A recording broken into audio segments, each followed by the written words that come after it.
আসসালামু আলাইকুম। সবাই কেমন আছেন? আশা করি সবাই ভালো আছেন। সবাইকে ঈদের শুভেচ্ছা। ঈদ তো শেষ হয়ে গেল আজকে ৩ দিন। কিন্তু ঈদের আমেজটা এখনও মনে হয় ঢাকা শহরে আছে। একবারে নিস্তব্ধ শহর। নতুন এলিভেটেড এক্সপ্রেসের যে রাস্তা, সেই রাস্তাটা দিয়ে হঠাৎ ২-১টি প্রাইভেট কার যায়। দেখে ভালোই লাগে। এত মসৃণ, এত সুন্দর রাস্তা আসলে আমরা তো কখনো দেখিনি।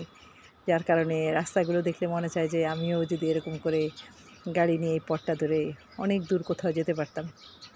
কিন্তু আসলে আমার বাসাটা এমন একটা জায়গায় যে এলিভেটেডে উঠে আমার তেমন কোনো ফায়দা নেই। তবে যদি এরকম হয় যে কখনো এয়ারপোর্ট বা উত্তরায় গিয়েছি, তাহলে আসার সময় হয়তো এই রাস্তা দিয়ে আসলে আমাদেরকে ওই যে কারণ বাজারের ওখানে যেখানে গেটে শেষ হয়েছে ওখানে নামা হয়তো আমাদের জন্য অনেকটা সহজ হবে আর কি। কিন্তু একবার আমার বাসার সামনে দিয়েই যাচ্ছে। তা ঢাকা শহরটা আসলে দেখতে দেখতে কয়েক বছরে বেশ উন্নত হয়ে গেল।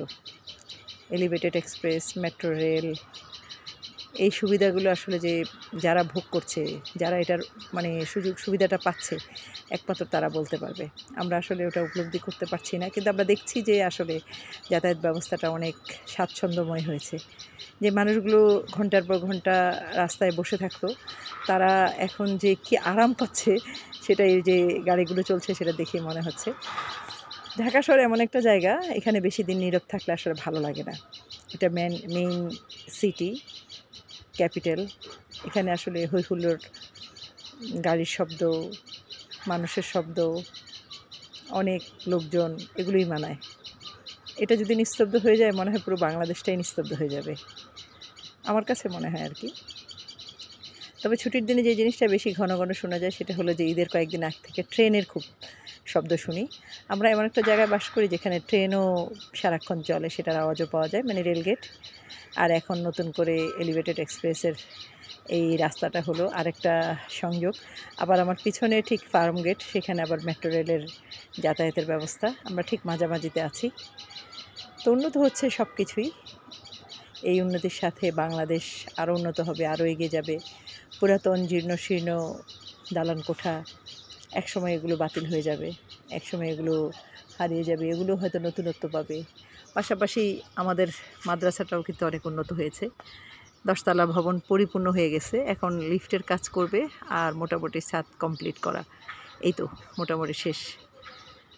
তো সব কিছু মিলে উন্নয়নে ভরে যাক এই দেশ, উন্নয়নের ছোঁয়া লাগুক সর্বত্র।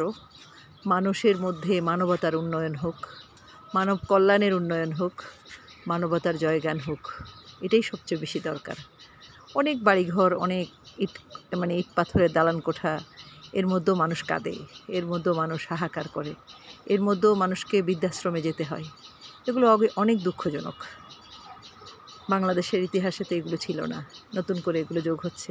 তার মানে কি, আমরা নতুন করে বেশি শিক্ষিত হচ্ছি, অনেক দালান কোঠা হচ্ছে, অনেক বেশি আমরা ফর্মালিটিস হয়ে যাচ্ছি। এই জন্য আমাদের দেশে এখন বৃদ্ধাশ্রম বৃদ্ধি পাচ্ছে।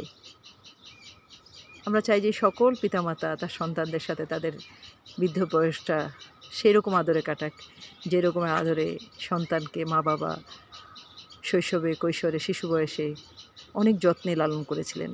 তারা যেমন বিরক্ত হননি, তারা যেমন সন্তানকে লালন করেছেন ভালোবেসে, সন্তানরাও পিতামাতার বৃদ্ধ বয়সে তাদেরকে লালন করুক অনেক ভালোবাসায়, অনেক মমতায়, অনেক আদরে। সবাই ভালো থাকবেন।